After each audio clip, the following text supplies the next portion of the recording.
My name is Natalie Prez, and I have an interview with the main frontman of the band Tear Out Your Heart on August 16th, 2012. First off, can you tell me what type of band you guys are? Yes, we are a metalcore band, basically a metal band with hardcore and all different kinds of other influences. So I said mainly we're just a metalcore band. All right. What's the origin of the band's name, and how did you all come together? Okay. Well, the band's name is actually a reference to another band that we grew up listening to called Nehemiah. Mm-hmm. Well, it's actually a reference to any of the bands that we kind of grew up with. It was mainly lyrics from a band called Home Eternal. Mm-hmm. It was something that, like, we were kicking around an idea, and, you know, I was reading a lot and kind of just referencing the bands that influenced me, and that popped up, and we saw that it hadn't been used before, and we were kind of trying to brand ourselves with something that, you know, wasn't already, you know, fluttering, you know, everywhere with different, Mm-hmm. you know, all different kinds of things. We just wanted our own name. So it hadn't been used, so we went with it. Everybody getting together was, I grew up with both the guitar players. They've been my best friends since childhood.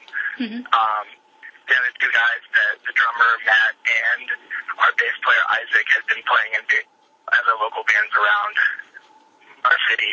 So we kind of got acquainted with them through playing shows and just kind of like hanging out in the scene. Cool, sounds good. Congratulations on getting signed with Victory Records. How does this make you feel? Oh, it's awesome. Everybody over at Victory seems really cool. They seem to get us, which is the best part. They understand our image, and they understand, you know, our direction of the music, and everyone seems really nice. And it's really cool to, you know, have somebody that's, you know, such a strong name.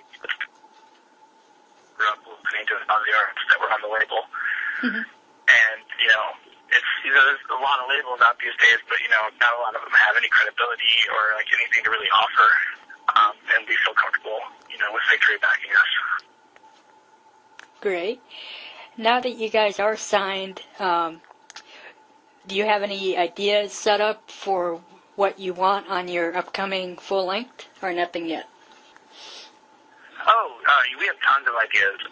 The last EP that we recorded independently Mm-hmm. was very, very short and sweet. A lot of ideas didn't quite make it. You know, we had to pretty much trim all of our vision down to 4 songs. Just as, you know, it was something that, you know, we should have done it with a full length. In the first place, if we know we were able to pull that off. But so there's plenty of ideas, and you know we're always constantly writing, demoing, and you know I think it's safe to say that we have so many ideas for at least the next full length, enough to keep us occupied. Sounds good, and good luck with that. What are your dreams and goals? Dreams and goals. Definitely tour the world, see other countries, and cultures. Definitely a goal of ours to tour as much as possible, and, get to play with, some of the bigger name, bands that, we look up to. Asley Dying, is a big influence to us. It'd be awesome. And, basically just to get our vision seen and our music heard as much as humanly possible. Great. You mentioned that you, of course, released an EP. Can you tell me where the title had came from, and what can you expect to hear when listening to this release, if it's somebody that may have never heard of you guys before? Well, the title of the record of the EP is called Hell is Empty. It's a reference to William Shakespeare, where, he kind of talks about, hell is empty, all the devils are here, and it's, it's kind of just saying that in real life, if you take a look around and you can witness the most beautiful, terrible things, you know, all in a matter of minutes. Like, you know, the world's constantly changing, and you know, it's something where, you know, we kind of just wanted to pinpoint that, you know, you're a master of your own destiny, and, you know, live your life for yourself, and, you know, live by your standards and by your morals, and don't be, you know, having other people preach to you. Is basically what it is, to stand up for yourself and what you believe in, and don't let others influence you in a negative way. And instead of letting other people influence you in a negative way, maybe, you know, kind of take notes and, you know, proceed forward as if you would in more of a positive light, instead of always kind of dwelling on all the negativity that can constantly surround us in, you know, today's world. All right. What are your songs about, and what specific themes do they cover? I'm a very angry dude when it comes to music. That's my escape. It's definitely my time to vent. So, you know, sometimes it can get, you know, a little intense, and, you know, I would say any sort of, all the subject matter could be spread across to anything. It's mainly just, I guess, my disappointment in a lot of the relationships that I've developed since I was a kid. I'd have to say a lot. It has a lot to do with that. Being let down, you know, kind of disappointed by people, you know, that you didn't think were even capable of that. I would say a lot of it has to do with that. A lot of it has to do with, like I said before, living your life for yourself. You know, and no matter what someone can do, and no matter what things. All right. Do you write your own songs, and can you discuss the songwriting process? Yes, all of our music's original. It usually starts off with our guitar player, Josh Bohr. He kind of builds the shells of the music, and demos it, and, you know, just kind of gets in his room and records everything himself, for downloading purposes, and then he, like, sends it back and forth through email, and, you know, we kind of give our opinions, and he makes adjustments, and then once it's kind of closer to, you know, a completed song, I get my hands on it, and I start to write, you know, the lyrics, and kind of listen to it over and over and over again, and try to pinpoint, you know, how I'm feeling, you know, what, you know, the mood of the song, and, you know, kind of making it all make sense, more cohesive. After that, we kind of get into a room, and I have a little bit of an idea of what I'm going to do, and, you know, we have a good idea of the structure of the song, and as a whole, but we get together in a room, and we kind of hammer it out and make any changes that we want to do, and the song kind of makes sense, and then it comes together. Everybody's influences, you know, come together at that point, and that's when the song kind of takes shape. Yeah. You just mentioned influences. Who are your musical influences for you and everybody else? Well, we all grew up in different backgrounds. We're all influenced by a lot of different stuff. I think overall as a band, you know, we're really intrigued by, you know, the stuff Ashley Dying has done, Slipknot, Marilyn Manson, you know, a lot of industrial influence, like dark metal, influences with us. You know, also personally, I'm really into a lot of punk rock and a lot of post-hardcore.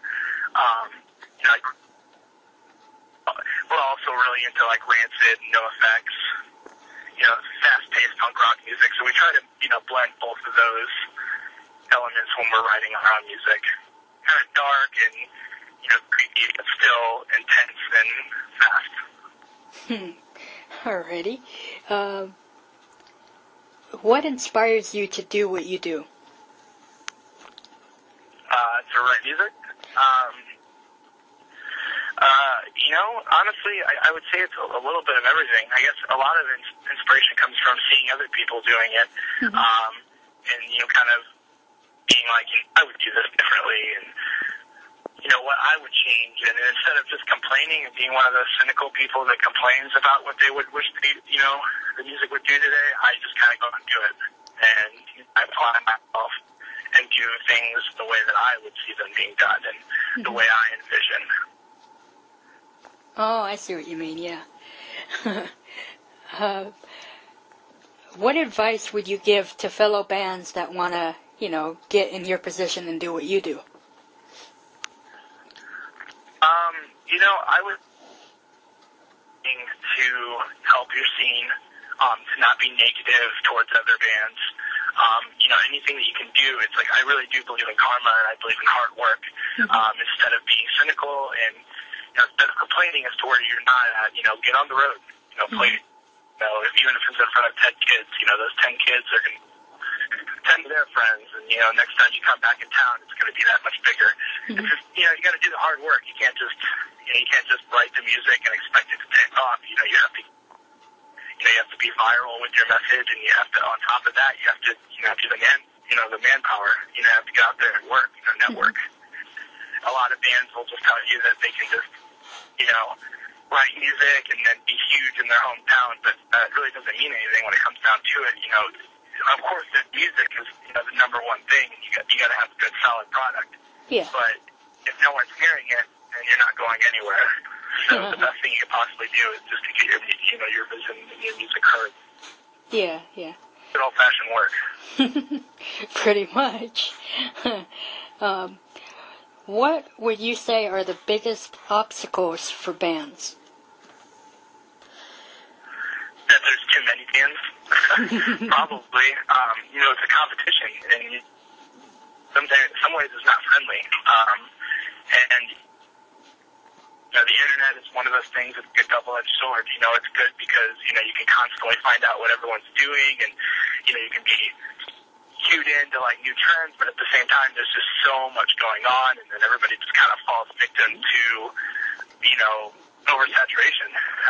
Like I said, the best thing to do is just to find your own voice and find your own vision and separate yourselves. You don't necessarily need to reinvent the wheel, but you definitely need to, design a different kind of wheel. Something that, somebody can relate to, but can also push the envelope. I think that's a big task, because there's a lot of bands that sound a lot alike that don't really offer anything different, that think they can, but at the end of the day, you have to present something that is true and genuine, and you do that, and I think that'll be a good stepping stone to separating you from the rest of the bands. I get it. How do you go about, promoting your music or selling your music? Where can people check out your stuff? We are on Spotify, which is awesome, and iTunes for now. When we signed Victory, we obviously realized our music was going to get into a much broader audience. It was going to reach a lot more people. And, I think that's going to be a huge, huge step for us. I can't wait until, people can get excited again about picking up a physical record, because it's like, right now we just have, physical copies of our old EP at our shows, and, that's the best way that we can reach out. Obviously, iTunes and Spotify are great websites, Facebook and YouTube. We're all very active with that, Instagram and Twitter. We're definitely like social media boards. We're definitely all over the place trying to get our word out. And I think that is on all those forms of media.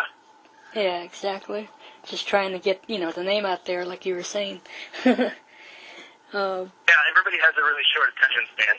I'm even to blame from it, So it's like you got to keep things interesting. You got to keep people constantly updated, Don't feel like you're annoying people, but you definitely need to constantly be getting your music out and your word out to new people every day. Yeah. What else can we expect to see from you guys between now and the end of this year? Anything? At the end of this year, we are going to be entering the studio to record our debut Victory record, full length, which we're all very excited about. Full lengths are something that, it's hard to do on a local band level, just for, purposes and, time, means. And, now that this is our job and, we can apply ourselves completely, we're very excited about getting our vision out and that full length. So a lot of our time and energy is going to be in that, which we've already started the process for. We hope to enter the studio this fall to record. shortly after it's going to be released, I'd say early next year, and then, all next year is going to be just dedicated to hitting the road, touring in support of that, and, like I said, doing the hard work and, putting the hours in, so to speak, to getting that record that we're so proud of to get heard. All right, looks good and sounds good. I look forward to checking it out when it comes out. And do you want to say or add anything else? I think your questions are really good. All right, thank you for doing the interview, and good luck to you guys. Thank you very much. I appreciate it.